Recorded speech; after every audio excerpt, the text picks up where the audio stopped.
A recent proposal to acquire Greenland has really rattled international relations. Let's unpack what's happening.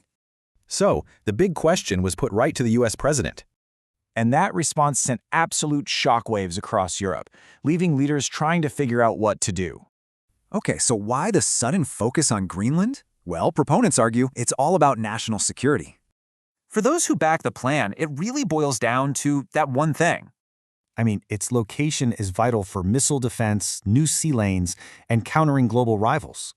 The administration's view is pretty clear. U.S. ownership would prevent future conflicts in the Arctic. They also point out that Denmark just isn't doing enough to secure the territory from rivals. But America's closest allies? Yeah, they see this whole situation very, very differently. Critics are saying this isn't about national security. They're arguing it's about personal ego. And this private text message, it just added fuel to the fire that this is all ego-driven.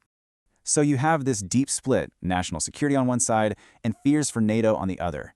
Opponents say, hey, existing agreements already give the U.S. all the security access it needs.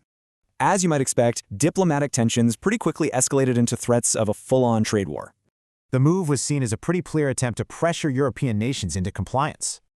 But Europe started planning its own powerful retaliatory measures, seriously raising the economic stakes. And we're not talking small numbers. They considered tariffs on over $100 billion of U.S. goods. So this leaves a really critical question. Is this a negotiating tactic or a fundamental policy shift?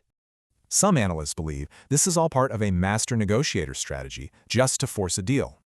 From that point of view, these harsh tactics are just a means to an end for a better agreement.